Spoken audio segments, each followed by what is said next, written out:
Anita Kasur, your executive assistant, is in the house. So let me share again to you a new topic that would help you, a young professional that would like to have a side hustle, and those that are professional that would like to shift as admin professional online or virtual executive assistant or virtual assistant.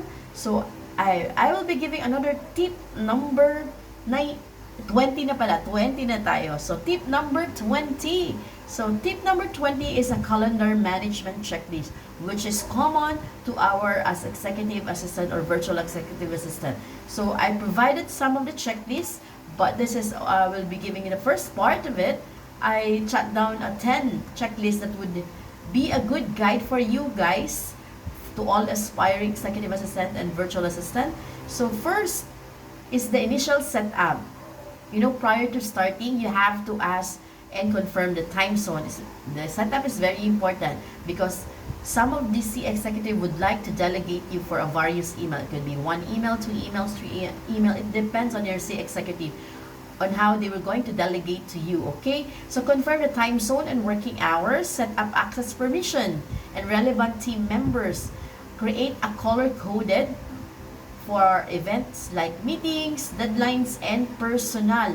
So, especially in Outlook, no? In Outlook, you can categorize it in your personal, it could be a meeting, those are in the calendar. So that color-coded, it's easy for you to have a clue what's that schedule, okay? So, second is understanding the executive needs or the C executive needs. So, I jot down here for 5 lists.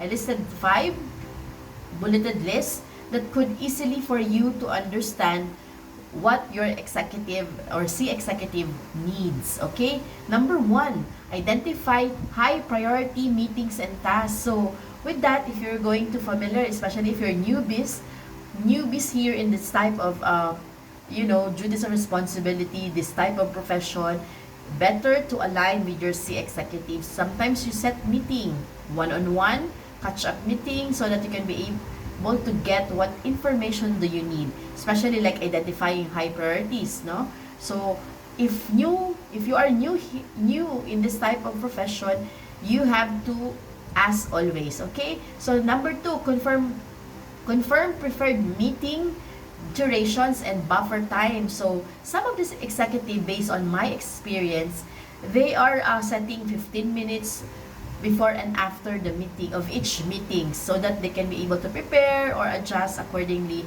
based on the needs of the next meeting, okay? So sometimes there are durations, like in Outlook we called it recurrence. So there are series of invites that happen on a regular basis. What do I mean with that?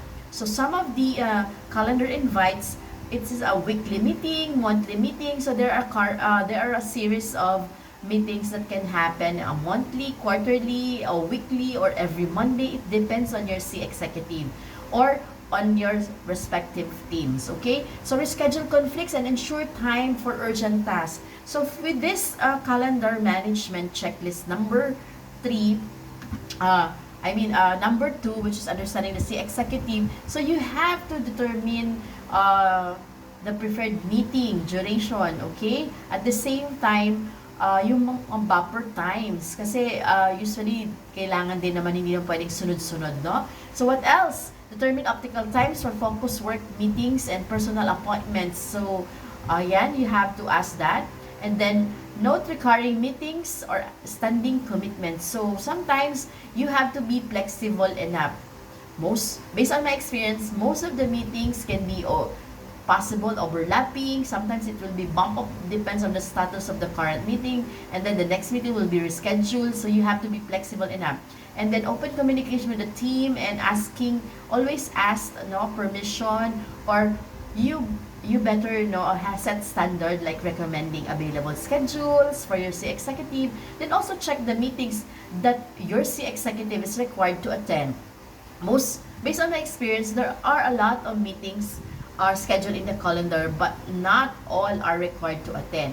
So in Google Calendar, there's an settings there that are optional.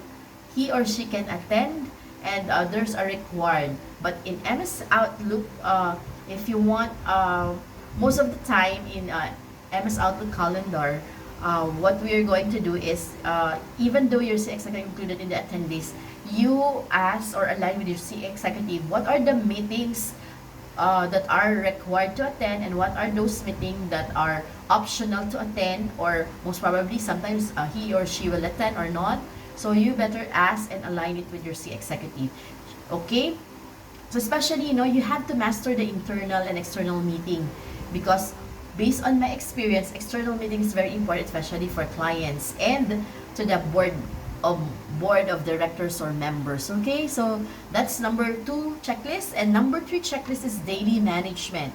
So daily management must be reviewed the day schedule each morning. So much better that you have a strategy, or the regular routine in the morning, upon opening your laptop, starting the day. You have to review the day's schedule of each morning. So meaning, if you can schedule in a week time, on a month time, to avoid overlapping and redundancy of meeting invites. So you have to have your personal routine on how you're going to check the calendar of your C executive. Then reschedule conflicts and ensure time for urgent tasks. There are a lot of times, as executive assistant or virtual executive assistant, we do have some flexibility, and we have to be agile at all time, because as the executive, sometimes there will be instances that they will ask you, cancel this meeting, or create this meeting now, today in 30 minutes, something like that, and you have to coordinate and communicate with different stakeholders or committees. So with that, you can message for all types of platforms, so that you can be able to communicate and confirm the schedule like that.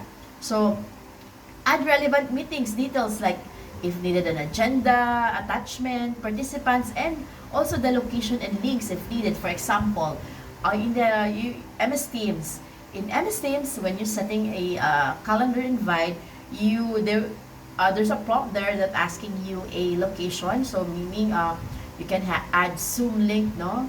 So if all of that will needed be a link, so that they can be able to join the meeting online. So that's number 3 checklist of our calendar management. Number 4, weekly planning. So as I mentioned earlier, that executive assistant or virtual assistant, or admin professional online must have, planning is very important. So weekly. So it depends on you, because as I mentioned, the daily management is very important for you to keep you update, no? At the same time, keep you upbeat on what's going on daily. And then weekly planning can do, or monthly, but advisable it's a weekly planning. It's better that you have to study those that are calendar schedules, meeting schedule, so that you will be aware on what's the next week activities. Okay, so conduct a weekly review with the executive, and to align priorities, block time and focus work, strategic planning, and personal commitments. Most of the time, this type of planning, strategic planning, and our C executive, or some of you are C executive, they want also their personal errands. So you much better that you have an open communication and alignment every day with your C executive. If not, you can set one-on-one meeting, catch-up meeting, in order for you to plan well the whole week schedule. Okay, then confirm all recurring meetings and make adjustment if needed. Okay, disclaimer, based on my experience,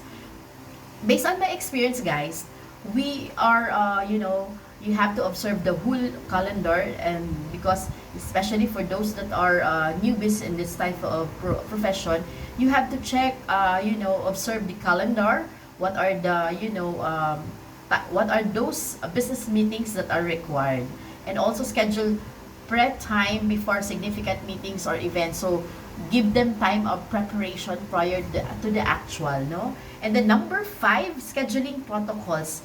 If you're going to master the calendar management of your C executive, you better set scheduling protocol.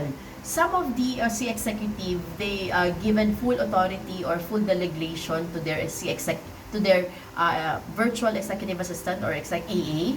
So, but prior to that, you should ask also your C executive and confirm how to handle incoming meeting requests. But in my case, based on my experience again, I have full access and delegation on how to manage accept meeting, except for the external that needed for the approval and confirmation. But for the internal, I can manage it well, accept it well, notify them, response accepted if needed, no? And confirm all the recurring meetings if needed an adjustment. But it depends again on your C executive. If your C executive wanted to confirm first or align it first to him or to her, if your C executive wanted that I want to know, just in case there will be an adjustment, we have to let them know, okay? So it should have, you have to study the preferences in handling calendar management of your C executive. Then that's it. And also reserve blocks for non-negotiable personal time and focus time. Handle last minute requests, as I mentioned, no?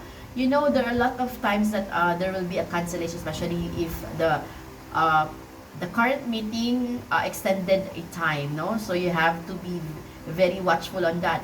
And the cancellation, and when you cancel, you have to also to ask the executive if you can recommend possible the next schedule, the possible available schedule.